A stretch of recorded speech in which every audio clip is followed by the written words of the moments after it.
नौका विहार का सारांश जो सुमित्रानंदन पंत द्वारा लिखी गई है। नौका विहार सुमित्रानंदन पंत जी की श्रेष्ठ कविता है। प्रारंभ में कवि प्राकृतिक परिवेश का वर्णन करता है। कविता के परवर्ती भाग में सौंदर्य को छोड़कर कवि चिंतनशील हो उठता है। इस कविता में बताया गया है कि एक बार महाराज कलाकार सुमित्रानंद पंत जी को अपने महल में ले गए थे और महल के पास ही गंगा बह रही थी। फिर सुमित्रानंदन पंत ने उसमें नौका विहार किया। इस कविता के माध्यम से ग्रीष्मकालीन पतली धार वाली गंगा के चित्र को प्रस्तुत किया गया है। शांत आकार के नीचे चांदनी रात में बालू के सैया पर श्वेत अंगों वाली गंगा लेटी हुई है।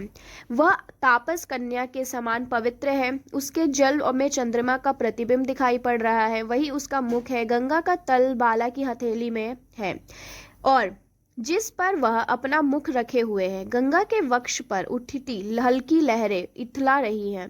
वही इस बाला के वायु के स्पर्श से खिलते कोमल केश हैं। गंगा रूपी नायिका तारों से युक्त नीले आकाश में प्रतिबिंब से युक्त ऐसी जान पड़ती है कि वह तारों से जड़ी नीली रेशमी साड़ी पहने हैं और गंगा जल में उठने वाली गोलाकार लहरें चांदनी के कारण चमक रही हैं और लगती है मानो बाला के लौटने के कारण उसकी रेशमी साड़ी में पूरी सिकुड़न है।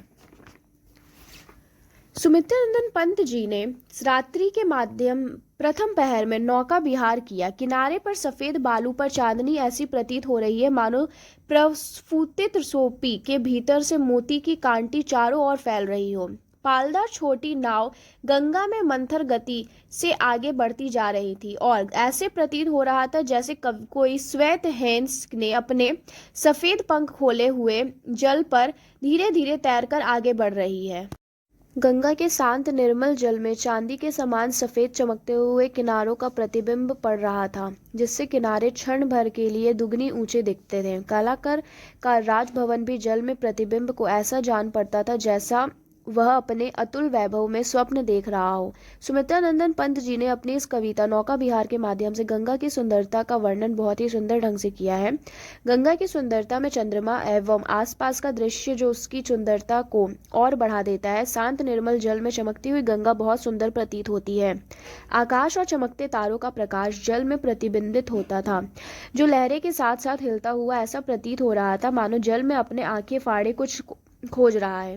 तारों का प्रतिबिंब लहरों के हिलने से कभी चुप हो जाता था तो कभी दिख पड़ता था, तो ऐसा लगता था जैसे लहरें अपने अंचल के तारों के दीप छुपाकर लुका छुपी खेल रहे हैं। जल की बीच धारा में जब कवि की नाव पहुंच गई और दोनों किनारे दूर हो गए, दूर क्षितिज पर स्थित पेड़ों की पंक्ति नायक की तिरछी भौहों के समान और नीला गगन खुले नयनों के समान प्रतीत हो रहा था। नौका जब धार की उल्टी दिशा की ओर लाई गई तो नौका अपनी झंडों रूपी हथेलियों में मोतियां से धागों में उत्पन्न बुलबुलों को भर भर कर इस तरह से फैलाने लगी जैसे कोई चंचल बालिका हार तोड़कर मोती बिखेर रही है। चंचल लहरें अपने ऊपर से पड़ती हुई चांदनी के कारण ऐसी लगती थी मानो चांदी के सांप रेंग रहे हैं।